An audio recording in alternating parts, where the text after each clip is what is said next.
Iran और Israel के बीच जिस तरीके की जंग चल रही है, जिस तरीके का संघर्ष चल रहा है, उसमें दोनों ही जानिब से रात भर मिसाइल हमले होते रहे हैं।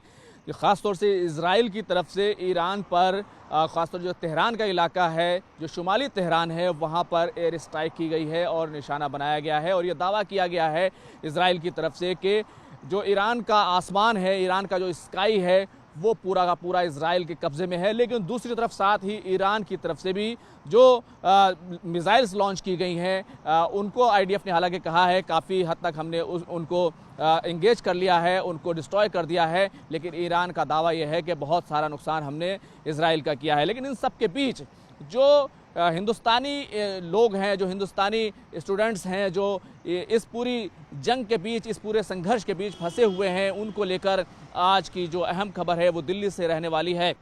क्योंकि अब तक की जो अपडेट है वो ये है कि जो आर्मीनिया का रास्ता है, ख़ासतौर से आपको मालूम है तुर्की, अज़रबैजान और आर्मीनिया, तुर्की और अज़रबैजान ने आर्मीनिया के ख़िलाफ़ जंग लड़ी थी और उसके बाद आर्मीनिया भारत के साथ क्लोज़ हो गया था। तो आर्मीनिया के ज़रिए से भारत वहाँ से अपने जो छात्र हैं, अपने जो लोग हैं, उनको वहाँ से निकालने के लिए एक रास्ता भारत ने वहाँ से बनाया है और ये इस पूरे ऑपरेशन को जो है अंजाम दिया जा रहा है। कल तक ये बड़ी खबरें आई थी कि 110 जो स्टूडेंट्स हैं जो ईरान में मेडिकल की पढ़ाई करने गए थे, उनको निकाला जा सकता है, वो आर्मीनिया पहुंच चुके हैं। इस तरह की तस्वीरें भी सामने आई थी कि उनको एक तरीके से होटल्स में रखा गया था। कुल मिलाकर ईरान और इजराइल के बीच जो जंग का मैदान बना हुआ है, उस वहाँ से उनको निकाल लिया गया है। तो आज वहाँ से कभी भी फ़्लाइट जो है वहाँ से उनको लेकर हिंदुस्तान लौट सकती है। बड़ी बात यह है कि इन तमाम जो स्टूडेंट्स हैं, इनके अंदर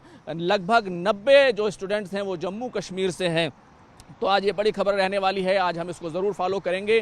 कब तक फ़्लाइट पहुंचती है, जब भी जैसे ही दिल्ली फ़्लाइट पहुंचेगी हम आपको ज़रूर अपडेट देंगे। लेकिन बड़ी खबर ये है कि वहां से आज फ़्लाइट जो है वहां से उड़ेगी और दिल्ली ये तमाम जो स्टूडेंट्स हैं उनको लाया जाएगा। लेकिन साथ ही साथ ये बड़ी और अहम बात यह है कि अब तक की जो खबरें, खासतौर से न्यूज़ 18 के बाद जो खबरें हैं, जो कुंभ का एरिया है, क्योंकि जो बमबारी हो रही है, जो सीधे तौर पर एयर स्ट्राइक हो रही है, वो तेहरान और अस्फ़हान के इलाके में ख़ासतौर से हो रही है। क्योंकि अस्फ़हान के इलाके से ख़ासतौर से ईरान की तरफ से जो मिसाइल हैं वो लॉन्च की जा रही हैं।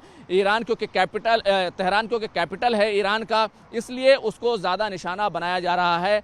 दूसरी तरफ डोनाल्ड ट्रंप ने भी ये कहा है कि तेहरान को खाली कर दिया जाए। इजराइल की तरफ से कहा गया है तेहरान को खाली कर दिया जाए। लेकिन ईरान ने भी जवाबी और ज़बानी जो तकरार है उसके तहत ये कहा है कि तल अवीव को जो है वो खाली कर दिया जाए, वरना वहाँ पर जो बाशिंदे हैं उनको निशाना जो है बनना पड़ेगा मिसाइल का। और सीधे तौर पर ये जो टकराव है ये लगातार बढ़ रहा है।